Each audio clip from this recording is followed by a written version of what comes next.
exposing the New World Order scumbags. The Pork Chop Report with your host, Ken Coe. This is what's going to happen to all other countries. You're going to see the Colosseum being sold off. You're going to see the Eiffel Tower being sold off. You'll see all these national treasures being sold off for pennies on the dollar. And that's just what's going to happen.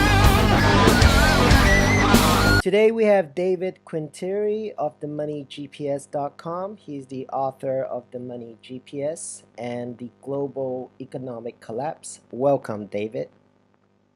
Thank you very much for having me on. When is the global collapse coming? Well, that's definitely a loaded one. In terms of timing, I think there are a few indicators that we have to watch out for. Number one, it's interest rates. Everything is being sustained by low interest rates. If we see those come up, we're going to have a big problem. There's no way. I mean, look at Europe. They're into negative interest rates. So that's a big, big problem.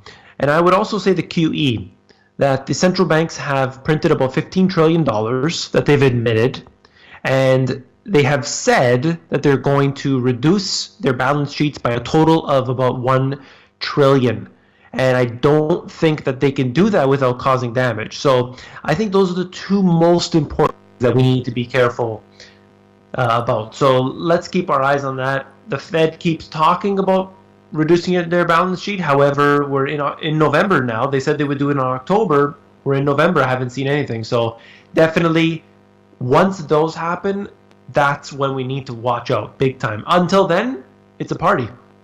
So, I mean, surely they notice. So is this sort of a delicate balancing act? They have to raise interest rate, but they are not sure how much they got to raise?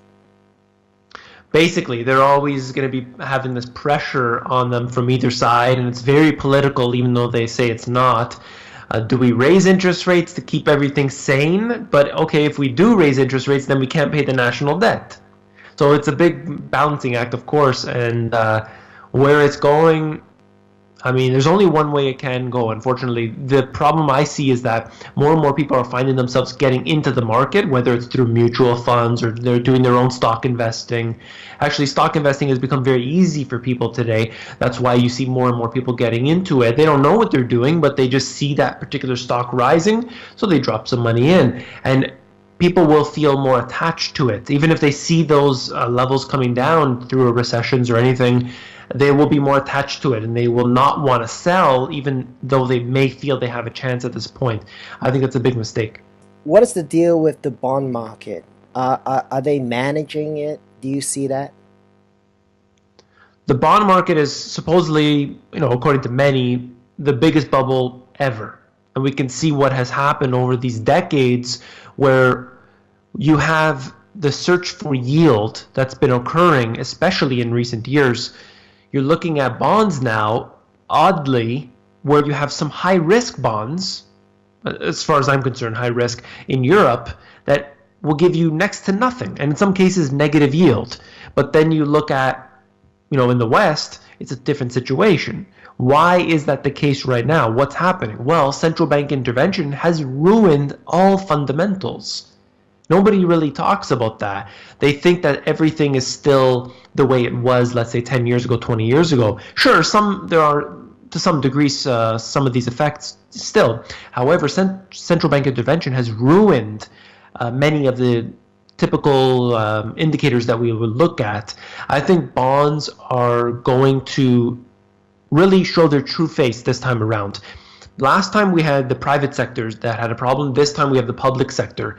And there are governments today that exist today that won't be the same tomorrow. And I always mention it, but Greece is the one most important that we need to look at because it's going on today, but nobody looks at it. Greece has sold off and continues to sell off their most precious assets. Airports, you have islands being sold off, all kinds of things. They don't make it in the news anymore because that's all done with now. When nobody's looking at the sovereign debt crisis, that's over. It's over and done with. All everybody cares about is the FANG stocks. That's it. That's all you need to know. FANG stocks are doing great, therefore everything's good. Unemployment rate that they show us on TV is good, therefore everything's good. I mean, it's really silly. It's really grade school level things that people are looking into. This is what's going to happen to all other countries. You're going to see the Colosseum being sold off. You're going to see the Eiffel Tower being sold off. You'll see all these national treasures being sold off for pennies on the dollar. And that's just what's going to happen. It's not, a guessing game that I'm playing here. That's what's going to happen. Obviously, do you see a deliberate collusion between the banks or coordination? Is that what you see? Oh, for sure. I mean, look at the LIBOR scandal. We saw that happen, and they admitted to being, fixing the interest rates. We've seen them fixing the silver price. We know specifically that they've been colluding behind the scenes. We know that the creation of the Federal Reserve was done behind closed doors, private meeting. Only these select bankers were there, JP Morgan and all the big boys. Historically, they created it all. They just happen to be the big bankers today. And we know that. We know we can document this as far back as you want to go. I would say that this is part of the problem that you see consistently. Even though they keep screwing up, we keep bailing them out. Why? Because they are that system. I mean, they're bailing themselves out. That's what happens. And when they said the TARP bailout would be 700 billion or 800 billion, and then they ended up printing up trillions and trillions and didn't tell anybody about it, we know that the government, the real government, has no control over the central banks. The central banks exist above governments, and the central banks just happen to be the shareholders of those central banks, happen to be the JP Morgans and all of the others. More and more people, we hear a lot about banks printing money. I know you wrote your book and you try to simplify things. Could you sort of break it down for us? How does the bank print money, and what are its effects? Right. So the central bank is basically nothing more than a printing press, and what they do is, in order to print money, they usually will buy up the debt of the government, and this is a way that they've been able to control interest rates. And it's an oversimplification, of course, but they literally take that money out of thin air, doesn't exist. They print it up or put zeros in a computer, create it, and then buy up the most garbage debt. And that garbage debt is created by the government, and it's a cycle that just continues. A big pile of IOUs sit there, the government can never pay it back, and the central bank is there to give them the currency. Every time they print a new dollar into the system, it essentially devalues the rest of the dollars. And I always like to think of this as inflation. It's very simple. A lot of people say, look, they've printed up trillions of dollars. I don't see much inflation at all. I see that 2% per year, that's all. But what if, just what if, the central bank gave everybody $1 trillion? Suddenly, things make a lot more sense to me, because that money would have no value anymore. If everybody had $1 trillion, all of a sudden you see that effect of inflation. Sure, maybe they printed out inflation and it takes a while to make it around the world and everything else, but just take that silly example of printing up $1 trillion, giving it to each and every citizen. Suddenly it has no value. Everything could be just given up like that. The prices would shoot through the roof immediately, because that's the effect. Look at Zimbabwe. Look at Yugoslavia. Look at what's happening in Venezuela today. These are examples of central banks making big mistakes. It's not the central bank, as far as I'm concerned, shouldn't exist. There's no need to have a central bank. But in every single case, they print money. They try to buy debt. In certain cases, look at Europe. They're buying corporate bonds. They are buying up shares in ETFs in Japan. Each central bank has sort of a different method for what they do, but essentially what they do is try to control interest rates, and they try to control the amount of currency that's out there. And I think that they are a big failure in every case in terms of what they say that their stated goals are. They don't keep prices stable. You can see that over the years, prices have increased dramatically. And just ask your grandparents what something cost back in their time. You'll see that things have gone incredibly higher, but you don't notice it because it happens over generations. And that's the ultimate failure of any central bank. What is the reason for propping up the markets? And before you answer that, also, what is the correlation between the stock market and the bond market? Sure. So typically, asset prices would rise at different times. So we would have something called cycles. For example, you would have a commodity cycle, you would have a stock market cycle, you have a bond market cycle. And that officially doesn't exist anymore after the year 2000. Everything rises and falls together. We saw everything from the year 2000 and onward, everything was rising. That doesn't make any sense. It's a complete anomaly in history. Never seen that before. Then, after 2008, it seems that commodities really haven't, other than a few examples, they really haven't done well. So, what I would see, if I were to answer that question prior to the year 2000, maybe that was a different story, but the books need to be written. The economics textbooks need to be rewritten because of central bank intervention. With the bond market is massive. I mean, the stock market's huge, but the bond market is massive. And I think that we're going to learn a hard lesson this time around, as I mentioned, simply because governments are going to go bankrupt. Companies are going to go bankrupt. And that's going to throw a big monkey wrench into this simply because there's no way to bail it out. These governments are already insolvent. They're already bankrupt. They've got a lot of debt, but there's counterparty risk because yes, let's say Greece might be in a bad situation, but Italy and Spain might own the debt of Greece. So now we have a big problem. Then we can see, okay, central banks will come in and bail it all out. But they can't do that without creating a hyperinflation. And it's a global hyperinflation that's going to exist because that debt is spread everywhere. Now, just to go back, your first question or your initial question, what was it again? Or is it a necessity? They have no choice but to prop the markets out. There's no other option for the central banks? Or are they working towards an agenda? What do you see? Well, if I'm going to be completely honest, the way I see this, on the surface level, you have individuals that work for the banks, maybe in high positions, they work for the central bank even, and they're just following along with what they've been told. Okay, we need to stabilize the markets, we need to make sure that everything is fine. They set interest rates accordingly, they're given orders by those above them, and things are pretty simple. I think for the most part, the average individual, they're just following their orders. They're just doing their job. They work a 9-to-5 job, they do it, and that's all. They don't ask questions. But if we look at it on a deeper level, we're going to see something that makes a lot more sense. And that is, when you look at the markets, you're seeing different stocks rising. Now, why is it that when I look at these markets, I see only a select handful of stocks rising? If things were doing well, if this was, let's say, the 90s, when things were a lot more natural in the system, I mean, we still had derivatives and everything else, but I would say that it was a much more natural market.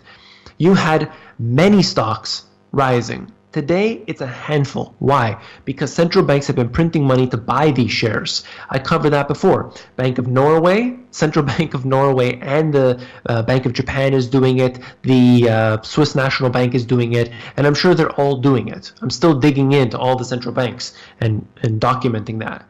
But this has thrown everything off. So, and I believe they're doing this with intention. What they're going to do is they're going to trap everybody to get their money, to get the pension funds, to get all these investment funds, to dump all of their money in, force people to not save their money in banks traditionally and put it into these higher risk investments, so-called investments like stocks and bonds. Try to get everybody trapped into it only to purposely cause a crash, to consolidate power and wealth into fewer and fewer hands. So many people believe that what they saw in 2008 was unintended consequences of things going crazy. Oh no, we let the subprime thing get too big and as a result it crashed.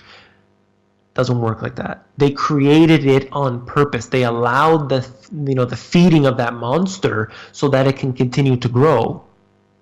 So we'll see this again, but it's going to be a lot worse, as I said. Looking at this, addressing the central banks specifically, they could fix this problem today. They could fix it by increasing interest rates slowly and steadily, and they would have had to do that about 7 years ago. Okay, we're a little delayed. We've increased by about 1% in the US. 1%. And now it's 10 years out since they've first brought those interest rates to where they are. It took a little while. They're always a little too late, and they always do it too slow generally. But they should have done it 7 years ago. Even if they would have done it at the pace they're doing it today, starting 7 years ago, we would have been in a much better place right now. But they're not going to do that. Also, if they want to help everything, they would stop at the QE. Let the market build for itself. Because when you have QE, you're basically saying, I want this piece of the market to do well, I want this piece of the market to do well, and not allowing the money to naturally flow the way it is. I don't see any benefits of QE, personally. I haven't got any bailout. Nothing came my way. But as far as I'm aware, Warren Buffett is more rich today than he ever has been. Bill Gates is more rich today than he ever has been. They own more land. They own more resources. They own more stocks. They own more of everything. Somehow, the richest of the rich just happen to really, really gain a lot during these crises. As well as we look at the poorest of the poor people, they're much worse off. The middle class is slowly being, and not even slowly anymore, but they're quickly becoming eviscerated. Look around the world to any developing nation and you see a disappearing middle class or a non-existent middle class. That's what's happening in the US today. In fact, that's what's happening in many Western nations. What's the next collapse going to look like? That's a difficult one for sure. Now, my ultimate theory is that I think we're going to have some sort of new monetary system. I do believe that it will be something along the lines of an IMF SDR. And it's not going to be that I'm going to go to the store and pay with an IMF SDR. A lot of people say that we'll all be using that one currency. I don't see it like that. I think it'll be backing our currencies. It'll be behind the scenes. We won't know the difference. Average citizen, he gets his pension fund, he gets his paycheck, he's good. He doesn't care what happens behind the scenes. No matter how much sovereignty is lost to a supranational entity, he doesn't care. Just give me my pension, just give me my paycheck, I'm good to go. And of course, those have been reduced. The pensions will be slashed and the entitlement programs will be slashed. People don't care though. Just give me a little trickle and I'm fine. Now, I think that that's something how the next monetary system will look like, and only a crisis, a deep crisis, has to be very deep in order for them to have this actually be something that they, given enough reason to do so.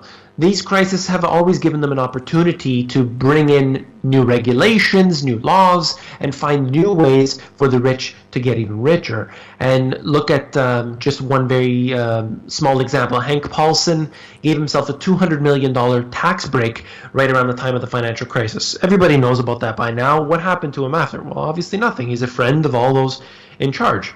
We saw that with the central bank, Federal Reserve, printed $16 trillion, gave it all around the world. What has been done ever since? They audited them, they caught them. That's it, 16 trillion. Where did that money go? We found out after where the money went. Was it ever paid back? Was it, what happened to it after? We don't know. That wasn't told to anybody. Ben Bernanke said, no, I'm not going to tell you where the money went. Of course, they were able to find it through other means, but I think that what we're in for is going to be a lot worse this time because nothing was resolved. Everything's worse now and nothing's been resolved. So in the best case scenario, it's going to be the same crisis that we had previously. That's the best case scenario. The worst case scenario is going to be a hell of a lot worse. We're going to have a big problem because this time around, central banks simply cannot bail it out. There's no way without causing a hyperinflation unless that's the way that they want to go. So I I'm really skeptical as to this being able to be resolved. That's the thing. I mean, if the stock markets were to drop by 50%, that would be nothing. That would really be nothing. If you look at the financial crisis, again, nothing resolved, 50% crash. Look at the NASDAQ back in the tech bubble, it crashed 78%. That was a huge crash for that. And if people are holding those particular stocks, like the FANG stocks, 78%, it's going to take you a long time to get back to where you were. That affects the pension funds. That affects everything all down the line. And I don't think people are prepared for that at all. I think as the years go on, people are less and less prepared for everything. There's nobody that's prepared in terms of their food and their water supplies and everything else as they were, let's say, during the Great Depression. So it's going to be a hell of a lot worse than anything anyone's ever imagined. That's their plan. Their agenda is to consolidate power, to create a crisis, and after the next financial crisis, to try and move everybody to a one world currency. What I like about your channel is that you talk about practical solutions. What sort of practical solutions can regular folks, regular people, blue-collar workers, families with not a lot of money, what can regular people do right now to prepare? For sure. And that's the most important thing, because when I look at the monetary system, I wrote 2 books on the monetary system, and in fact, I hate money. I hate the idea of money. But I've been able to look at it at the most realistic way. We need money because we have to pay for things, okay? If I want my lights to turn on today, I gotta pay the bill. That's just the way it works. If I want to eat, I need to buy my food. That's how it goes. And I can look for cheaper food, and I can shop around for cheaper prices on things that I buy, but ultimately I still need some money. I need to buy things. So what my 2 strategies are is what I call the Money GPS formula and the Money GPS strategy. And the formula is basically to have assets that pay you on a regular basis. So for example, just if you own a particular stock and it has dividends, those dividends pay you regularly. Whether the stock goes up or down, you're getting a payment. You can have a real estate property, for example, where every month you get a rent paycheck. And these are ways that we can then slowly try to mitigate some of the expenses that we have. So yes, we do have expenses, but we have assets that help to pay for those expenses. Inevitably, we're going to have expenses. That's just the way it is. That's the way I like to look at it. So as a result, I can go through and say, as I try to accumulate wealth and assets, I would want to have them be things that pay me regularly. I don't necessarily care if I use the stock example, although I'm not a fan of paper assets at this time, but maybe this stock won't increase in price much, but I can guarantee that, let's just make a number here, every month I'm going to get $100. So I can guarantee that $100 paycheck every single month because I've invested in this stock. Well, that's a good thing. That's what I like. I don't care that there's this assumption that by next year it's going to be twice the value. I'd rather take what's guaranteed or more guaranteed.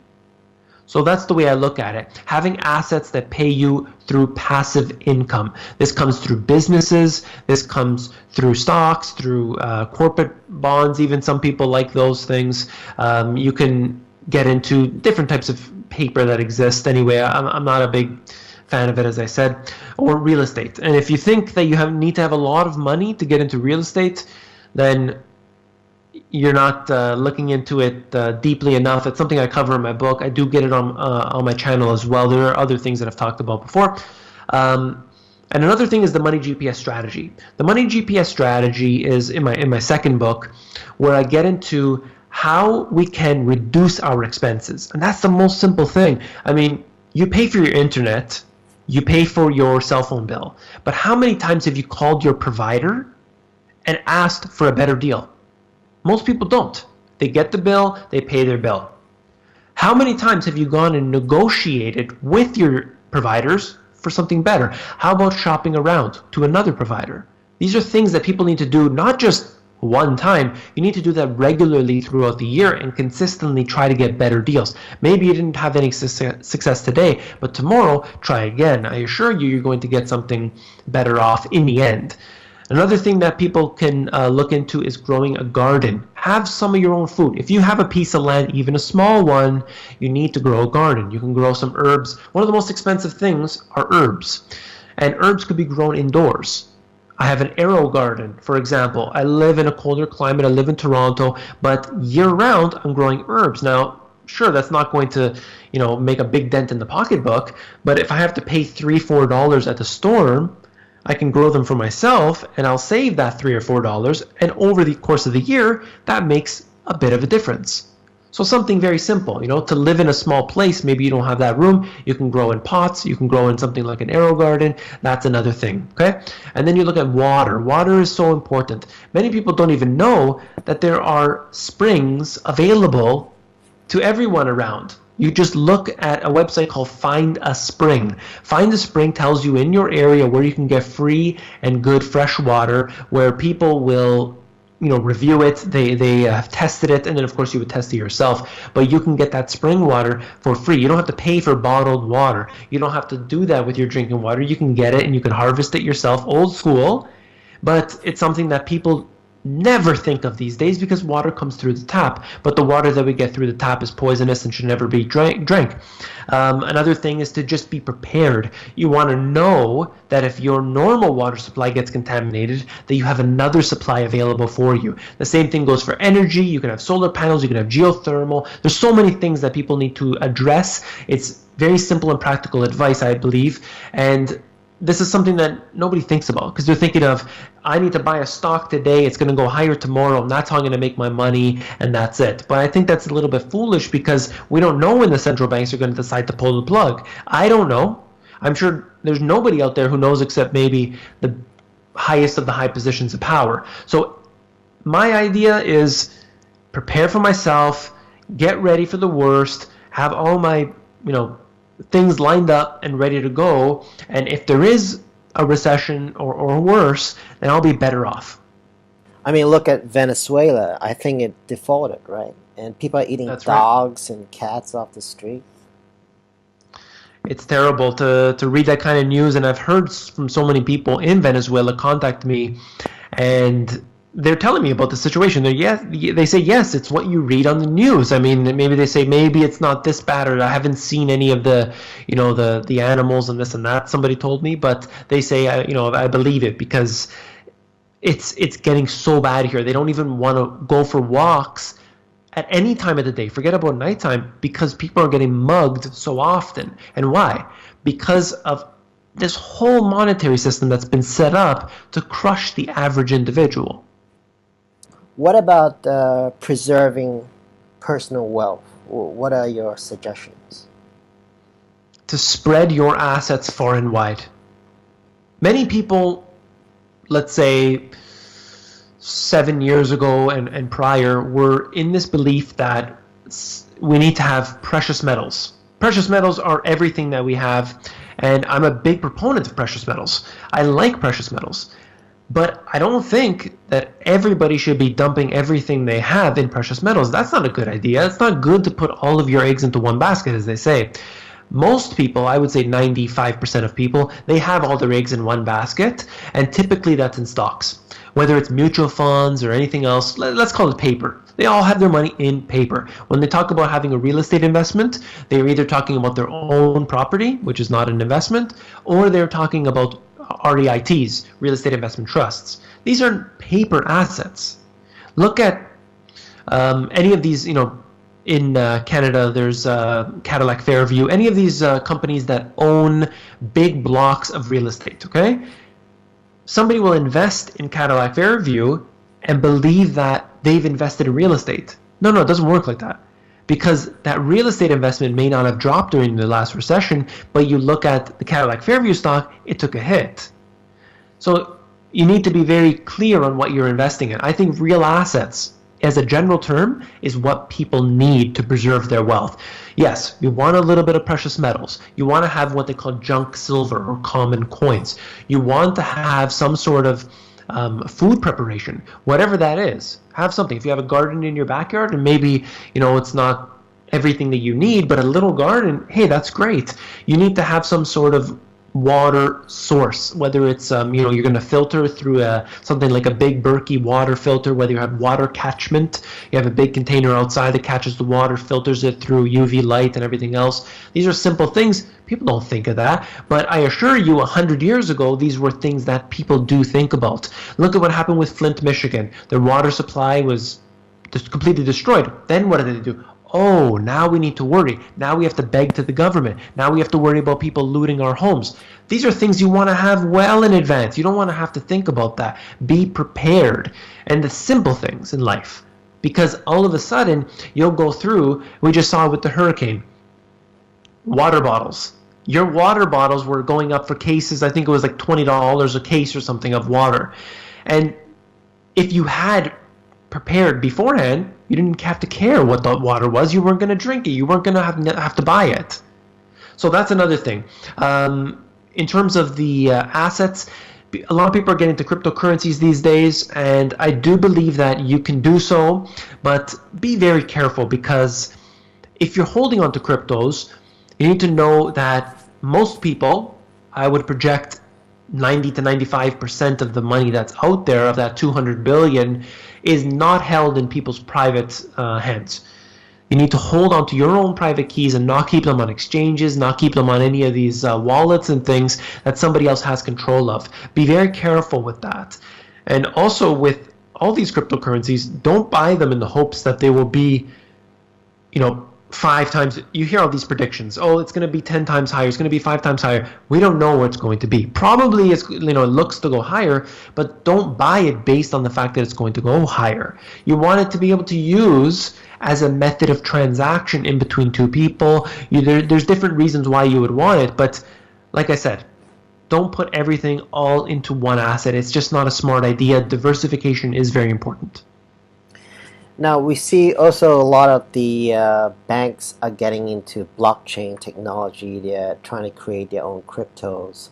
With the cryptos, it is a fact that one of the biggest, what I read was that, now the name escapes me, but the company, one of the biggest companies behind Bitcoin, is actually the top person over there is actually with the Bilderbergs. So they're one of the head people at Bilderberg. Now then again, the name is escaping me, but does that mean that Bitcoin is a Bilderberg creation? Does that mean that they're part of the elite and everything else? I haven't seen any actual solid evidence of that personally. And the beauty of Bitcoin, the beauty of cryptocurrencies is that they're free market in the sense that, look, if I am suspicious about Bitcoin, I can go to Bitcoin Cash, I can go to Ethereum, I can go to Dash, I can go to Monero. I can choose as an individual, but I can't choose the local currency that I have in my country, which is issued by the central banks. So I have that choice, the freedom of choice to go wherever I please with my money. If I suddenly think, wait a second, I think the Bilderbergs are behind this this currency, I'll just switch. I'll just take my money, I'll bring it somewhere else, and I can have it in a few seconds. It can be in that other cryptocurrency. That's what I think is the advantage there. And that's why to me, it just doesn't make any sense for any particular institution, the elite or whatever, to have any control of a cryptocurrency. It doesn't make sense. And in fact, it's further solidified by the fact that we see central banks making their own cryptocurrencies. So they're not going with, oh, let's go and use Bitcoin, we think it's really good. They're saying, no, we're going to create our own and we'll use our own. So I think that they're going to actually be in competition with each other as time goes on. Will China be the first one to crack or to collapse? Or? In the globally, I think that we are seeing a lot of weakness in China, but of course, China will be a success story, I think, in a longer term. That's very clear to me, because we can see that there's problems in China. We know that they've been relaxing the lending standards there by far. We can see that there is all kinds of typical bubble scenarios that we see, the real estate and everything else. We see the central bank intervention. There are many of the different institutions that the central bank owns or that the government owns that are being used to prop up these different markets. They buy stocks and everything else. I've covered that before, but this is not going to change, and in fact, it's no different than what other central banks are doing. So I do see that China is growing faster, definitely than Europe, and definitely than other countries in the West. So in a longer term scenario, I think they're going to position to do well. You see their alliance with Russia is very, very important. They're great partners together, and I think they will be for the foreseeable future. There's no changing that, that's for sure. And I do believe that their alliance is very, very essential. They're really keeping the other countries at bay. They're the ones that have been vetoing a lot of the instances that we have been seeing from the West and others. There have been a lot of they've been there to basically stop certain things from happening. So China is very powerful in that. And I just see that they are just as vulnerable, however, to any market collapse as any other country. They're not going to be able to stave off any collapse. There is this claim that they're going to gold back their currency. Jim Rickards talks about this. And personally, I've never seen any solid evidence of it. They do have a lot. They recently came out with a statement talking about their gold reserves, and it was significant, yes, but nowhere near the amount of currency that they've been printing. So there's no way any country today, as far as I'm concerned, and the way that it's going to go, that any country could ever gold back their currency at this time. It's just, there's just been too much currency printed. It's not possible. But ultimately, I think all dominoes will fall. I've said this before, that it's simply a matter of time. One problem in China is another problem in the US, it's another problem in Japan, and so on. They're all in it together. And I don't know which one will fall first, but I do believe that they'll all suffer the same problems that they had in 2008 and then on to 2009. And in certain ways, you see that the stocks really haven't recovered in different areas, globally. It's only really a handful of stocks within the U.S. that has been taking global stocks, as a whole, really off into new territory. But when you break it down by country, or you take away those select few stocks that have really been gaining, for example, the FANG stocks, you get a better picture. So I think I heard Jim Rickards talked about that not too long ago. He said that the solution would be to reprice gold. Now you're disagreeing with that. I think that they would need to do that, to reprice the gold. I definitely agree with that, and that's where they come up with these predictions. So they see how much money that's been printed, and they say if they reprice the gold based on what they did, how it worked in 1980, and how this looked, previous monetary systems and everything else. They tracked all that and figured it out. Okay, gold has to be at 5,000. Other people say it has to be at 10 or 20 or 50,000. And I see a lot of predictions, but I also see a lot of manipulation. And the manipulation always seems to win. Gold and silver should be priced much higher, as far as I'm concerned. They have been the only thing, somehow, even if just nominal terms. Look around the world. You see asset prices are rising. The only asset class which hasn't risen are commodities, particularly precious metals. And in an inflationary environment, they should be doing the best. So while we can say that, yes, they should be revalued, they should have already been revaluing themselves. But that's not happening. And I don't see any part of the future existing where central banks aren't intervening. I just don't understand how any sort of crisis is ever going to make them stop intervening. It just doesn't make sense to me. So unless they can figure that one out, I'm not in that the way I look at it. Just to touch on that with precious metals. That's not saying you shouldn't have precious metals. But don't buy precious metals thinking that, in 3 years from now, 5 years from now, I'm going to be sitting on a lot of money, so I'll buy it today, and therefore it will be higher tomorrow. We don't know where it's going to go. You hold precious metals like many Eastern cultures do. You give that to the next generation. when you factor this in to the West, they don't do that at all. They may have some jewelry, but it's just not the same. You see different weddings and different special events, cultural events that occur when in India. Let's take India, for example. Obviously, with these cultural events that they have, they give that gold, high carat jewelry even, and they pass their wealth down from generation to generation, whereas you don't see that in the West.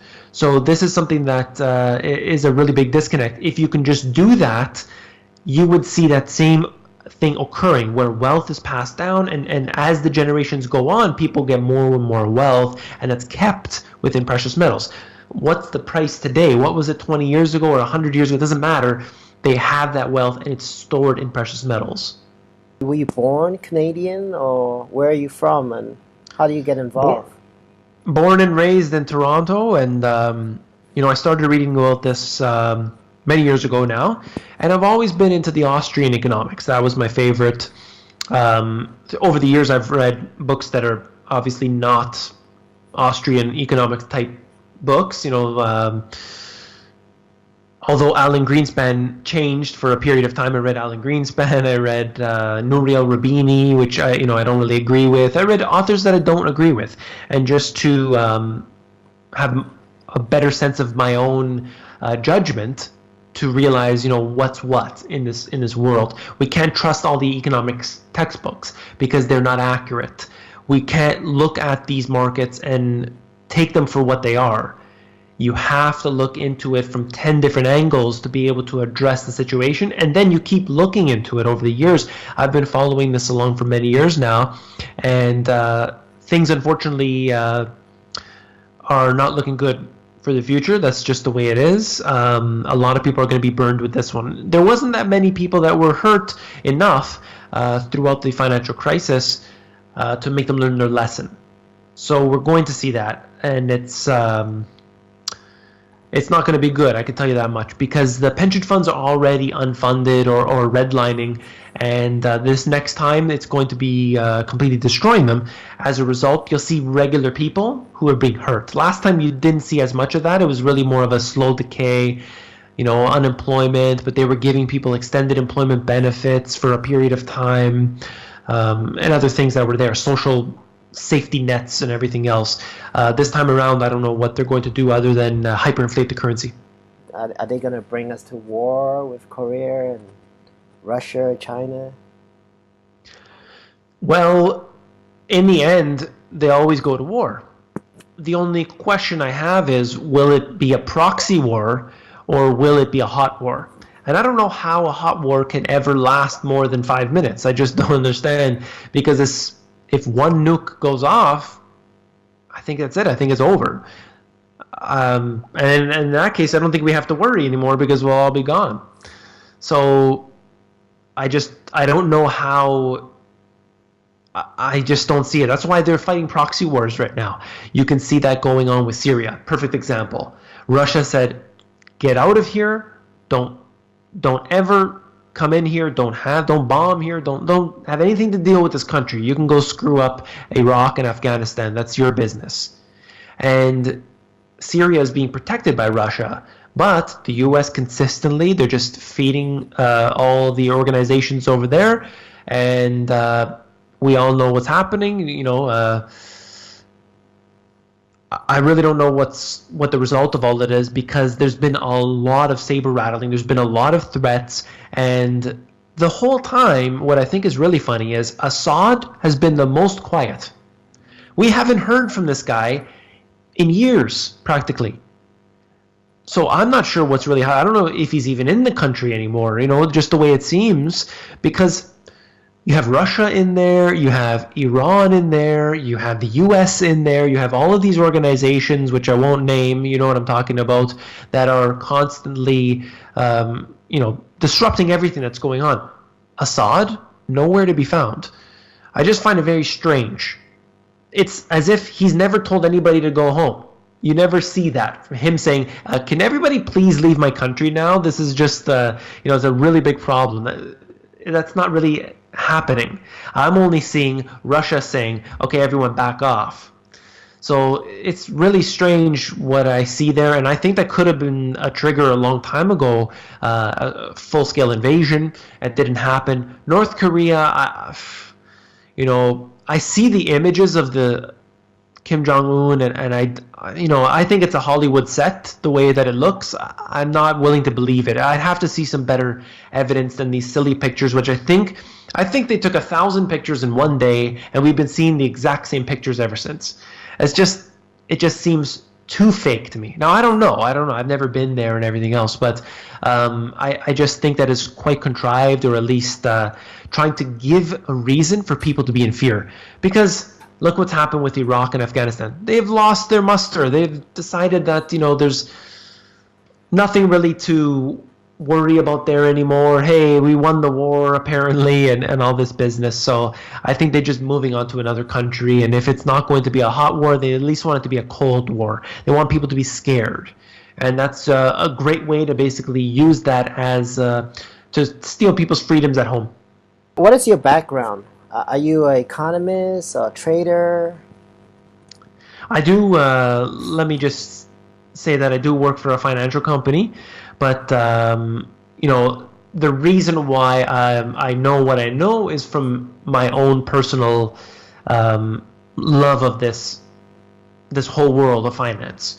I've just dug deeper and deeper. It all started with the typical analysis. You're looking at stocks and bonds and everything else, trying to look at it on the, let's say, the standard level that everyone else does. However, when I started digging into it on my own, then things made a lot more sense. You can't be told what to look at, and that's just not a good thing. People don't realize that, but the average person doesn't know any better because they're too busy dealing with the other things. So whatever people are into today, just know that you can learn as much as you need to, and you don't have to go to school for it. You can learn this on your own. Just dig into the truth yourself. Can you tell us where people could find out more about you, and where your book's available? For sure. I just want to say, first of all, thank you for that. I'm glad to be of service, to anybody, because I get comments and emails and everything every day that I've helped with people, and it's so good to know that people are realizing, hey, wait a minute, I don't have to be force-fed all the garbage that I'm getting through the media and through what I've been told, through my friends and family and everything else, that there's another level to this. So I'm glad that I could at least be there as part of all of this to awaken people. It's something really nice. So thank you. If people want to find me, definitely my YouTube channel is The Money GPS, and that's probably the best place to get me. And then through there, I always talk about my books and everything else. So definitely just check me out at The Money GPS. I'm posting videos, probably about at least 50 videos a month. So there's a lot of catching up you have to do if you haven't joined me on my channel already, definitely. So I get into everything from central bank intervention. What I basically do is I aggregate a lot of data. So I'll take something that might take me 3 hours of analysis and findings, and I squeeze that down into like a 10-minute video. And a lot of people get a lot of information in a short period of time. Then I give you all the links. Hey, I want to know more about that. Sure, you can go to the link. You can see it for yourself from that point on. So that's generally what I do. I don't do interviews on my channel. I have a different way of doing things on mine. So it's just basically aggregating lots of data into short 10-minute or so videos, and I get into what the central banks are doing, and then I also get into the practical analysis, the how-to and the solutions as well. Do you have a Patreon account? I do. All that's on my YouTube in the description of my videos. I got the Patreon and PayPal and all those links, Bitcoin and everything else. So I do appreciate all the support that I have gotten over the years. It's been amazing, and people that I've tried to return. Actually, it's funny because I've tried to return the money back to certain people when they've given amounts that have just been too much this generosity. And they said, no. The information you've given me has been worth 1,000 times more than this. So it just, it's incredible to see the community that's out there and how people are striving to find the truth. And it's just so hard to find sometimes. So it's just, it's been a blessing. Well, your information is life-saving, I think. Well, thank you, David. Thank you very much. Thank you. Illuminati-free zone. For what shall it profit a man if he shall gain the whole world and lose his own soul? The Pork Chop Report